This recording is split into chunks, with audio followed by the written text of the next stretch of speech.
Welcome back, Smart Start Radio family. Before we get into our latest amazing episode, we have a quick word from our sponsor. With spectacular hotels, amazing theme parks, and unparalleled entertainment, Universal Orlando Resort offers a meeting destination unlike anything else in the world.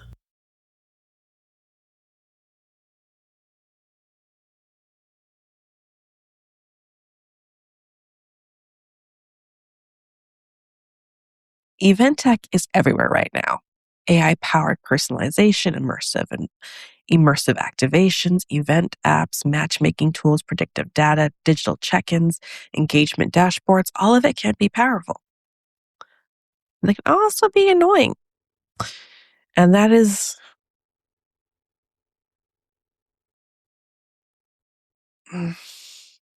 event tech event tech is everywhere right now. Like everywhere.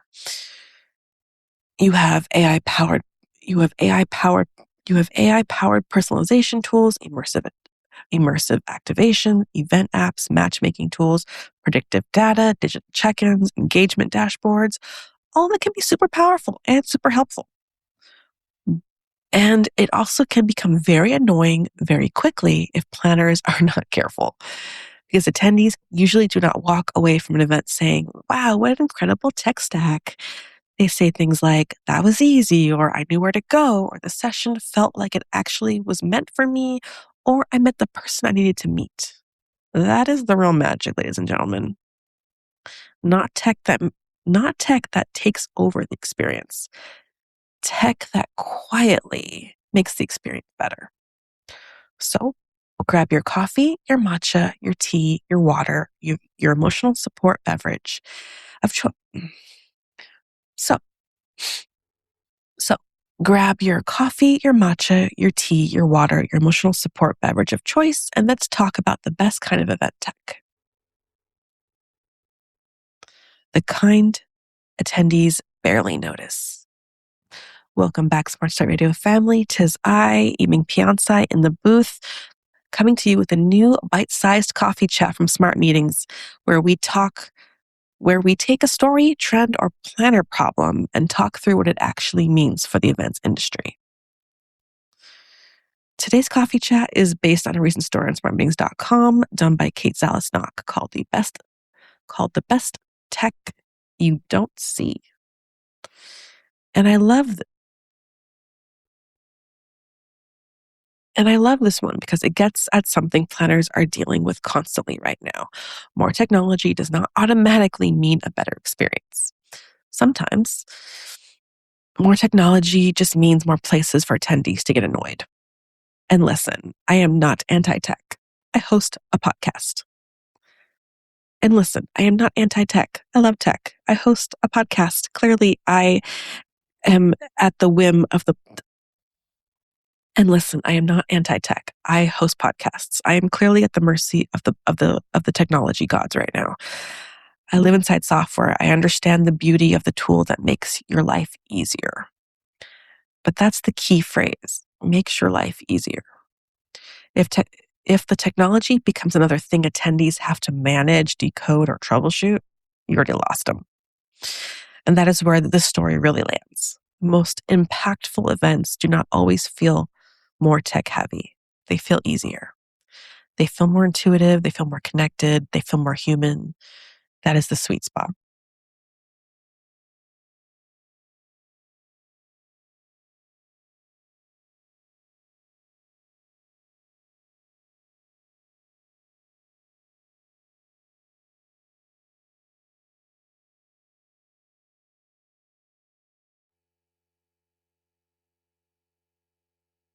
Because when event tech is working well, attendees are not standing there thinking, wow, what an impressive tech stack. They're thinking, that was easy.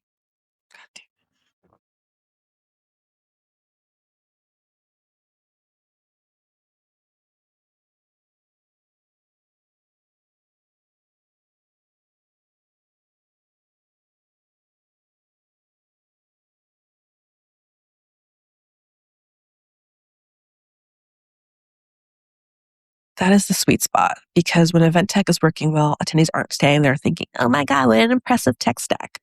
No, that's not what they're thinking. They're thinking that was easy. That was I found the right person in this experience. The session really meant something to me, or I felt seen in it. I felt taken care of the minute I walked in. That is the good stuff. That is the good stuff that technology should be causing as a side effect of it working.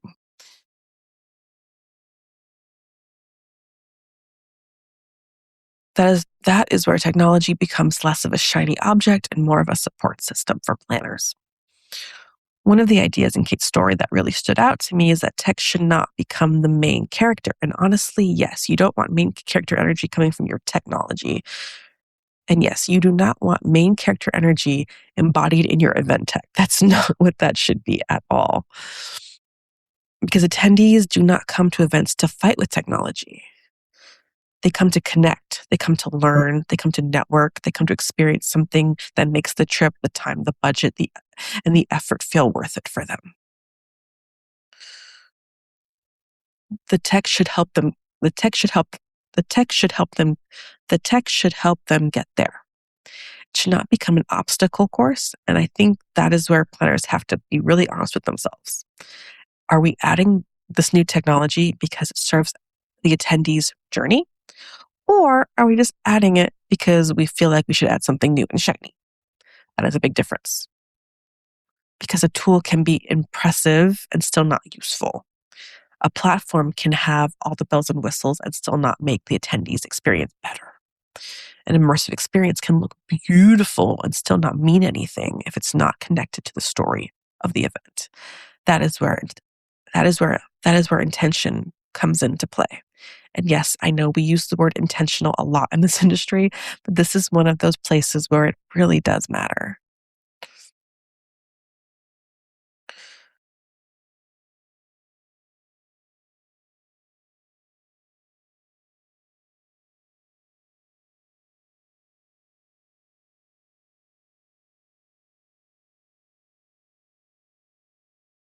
Before adding a new tech element, planners have to ask themselves, what is this actually doing?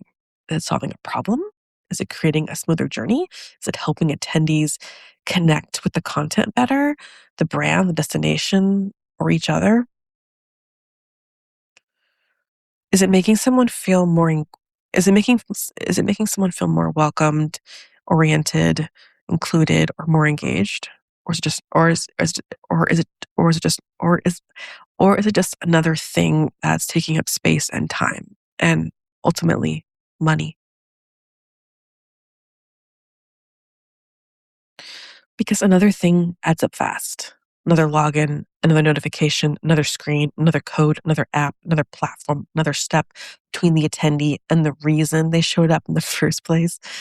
And no one wants that. Another another part of the story that felt very uh, an, uh, another part of Kate's story that felt very coffee chat coded is the idea of designing for emotion. And we know I am all about emotion. Let's just be real. Because the best events are not just a list of sessions and meal functions and networking breaks. They have an emotional arc, a beginning, middle, and end. That is the feeling when attendees arrive. That is the moment they feel. There's a moment. There is a feeling when attendees arrive. There's the moment they settle in. There's the point where they start to feel connected. There is the moment where there is the moment where the energy shifts. There is the thing they remember after they leave. And technology can support that arc, but only if it is being used with care. A smoother, a smoother, a smoother registration process, a personalized agenda, a smart networking tool that can make someone feel like they are walking into a room full of strangers, and a smart networking tool that can make someone who is introverted feel less like they are walking into a room of strangers and more like they have a reason to start a conversation. Or a well designed immersive environment that can make someone feel transported, but only if it supports the story instead of becoming a whole story. So, for example, I was at a venue recently, which is right next to the rainforest and a beach. And I'm like, this would be the perfect environment to do this because you have both elements. You could incorporate both of these themes into this event and make a convention space feel like we are being immersed in the outside area. Like, you don't have to bring the attendees to the rainforest. You can bring the rainforest to the attendees, which I think is a great concept and I feel like should be utilized more in a more intentional way.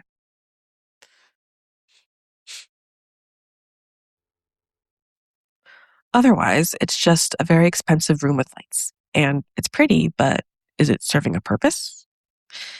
And don't get me wrong, I love expensive rooms with lights, but there has to be a reason for it. The tech should serve the moment, the tech should serve the attendee, the tech should serve the stay, the tech should serve the story. So let's talk planner moves. Number one, make friction your enemy. Start with moments where attendees are most likely to feel annoyed, confused, or lost, which would be what? Registration, wayfinding, session selection, food lines, networking, post event follow ups. These are not always the flashy parts of the event, but they are often the places where invisible tech can make the biggest difference. A smooth check in may not be the thing attendees post about on LinkedIn, but it absolutely sets the tone.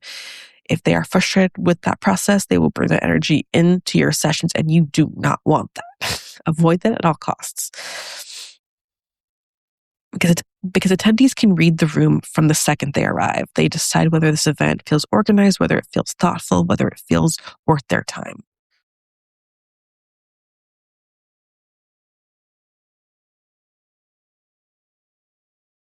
So if the tech can quietly remove friction at these pressure points, that is not boring. That is powerful. Number two, let personalization feel helpful, not creepy. AI-powered recommendations and dynamic agendas can be great, especially when they help attendees find sessions, people, or content that actually align with their goals. But personalization has to feel useful. It should not feel like, oh my God, I'm being watched by Big Brother. No. Why does this not? It should feel like, oh, this event understands. Oh, that's great. This event understands why I'm here. Not, oh my God, is Big Brother watching me? No, you don't want that feeling. There is a line between that, and planners have to be aware of that line. The best personalization gives attendees more relevant choices without making them feel watched.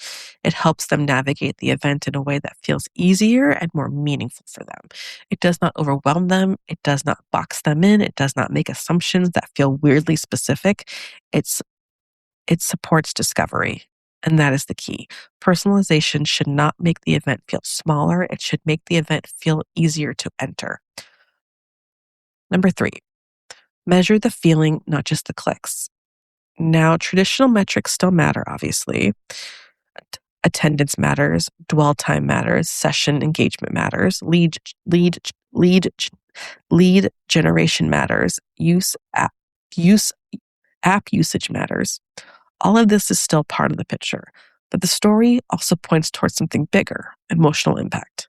Do people did people keep talking about the experience after they left? Did it shift how they felt about the brand, the destination, the organization, or the community? Did it motivate action? Did it create connection? Did it make people feel like they were part of something? This is hard to measure, obviously, but it's not impossible. Look at the sentiment. Look at this. Look at the social sharing. Look at the post-event behavior. Look at whether people actually engaged with the brand, the community, the content after the event ended. Because if your event made people, because ultimately, if your event made people feel something that actually, because if your event made people feel something, that feeling usually, because if your event made people feel something, that feeling usually leaves a trail that you can kind of document. And I think that is important as we talk about ROI specifically, because sometimes we get so focused on proving the value of an event that we forget to look at the actual human responses. The numbers matter, but the feeling matters too. In many cases, the feeling is what drives the numbers. So here's the planner gut check. Before adding a new tech element, ask yourself these questions. Before, what problem is this solving? Is this reducing friction or creating more steps? Does it help attendees connect with the content, the brand, or each other? Does it support the emotional arc of the event? And maybe most importantly, would this experience still make sense? And most importantly, would the experience still make sense if the tech failed? Because that is the thing. The tech should enhance the experience. It should not hold the entire event hostage. We we have all been there, right? The screen does not load, the app glitches, the QR code refuses to do its thing. The Wi-Fi suddenly decides it has boundaries. And in those moments, the question becomes, is there still an experience underneath this? Can attendees still connect? Can they still find their way? Can the program still move forward? And can humans in the room still do what they came to do? That is why invisible tech is not just about being seamless. This is why invisible tech isn't just about being seamless. It's about being thoughtful. It's about building an experience where the technology supports the human side instead of replacing it. Because the future of event tech is not necessarily about adding more. It's about choosing better. It's about better tools, better timing, better integration, better alignment with the actual experience you are trying to create. And maybe that's the real takeaway. And maybe that's the real takeaway from Kate's story. The best event tech does not need to steal focus. It take it makes the moment work. It helps attendees feel oriented, welcomed, connected. And when it really does its job right, they may not even notice the tech at all. They will just remember how the event made them feel, which is the goal, right? That's the whole point. So as planners, keep exploring AI, personalization, immersive environments, and all the shiny new things event tech can do. Maybe the real question is not what else can we add, but maybe the actual question is what. But maybe the better question is what can we make easier? Easier to arrive, easier to connect, easier to find the right session, the right person, the right moment, easier to feel like this event can build, easier to feel like this event was built with care and thoughtfulness. Because the best tech does not have to announce itself and be like, hello, I am AI. No, it shouldn't do that. It does not have to pull focus, and it definitely should not make attendees feel like they need to, and it definitely should not make attendees feel like they need to help.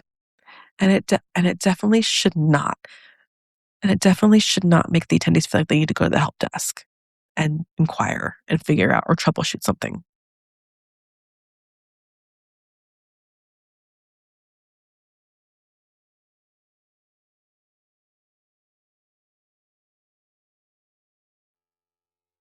When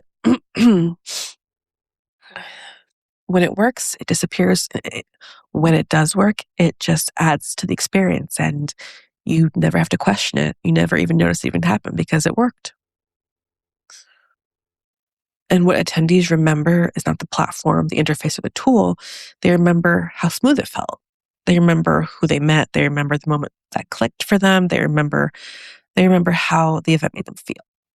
And honestly, that might be the best kind of innovation there is. Once again, I mean, once again, I'm Eming Piansay, multimedia editor. Once again, I'm Eming Piansay, multimedia editor at Smart Meetings. Thanks for joining me for this Smart Start Radio coffee chat. You can read Kate Zaliznock's full story, The Best Tech You Don't See, at smartmeetings.com. And as always, you can find more planner insights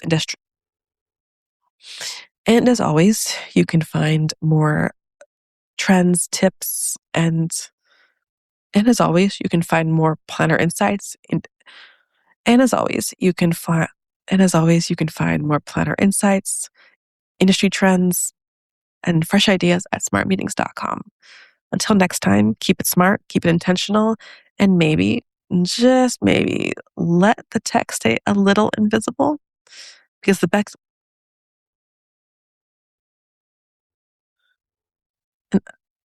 Until next time, keep it smart, keep it intentional, and maybe, just maybe, let's Until next time, keep it smart, keep it intentional, and maybe, just maybe, let the text stay a little invisible. Until next time, see you guys later.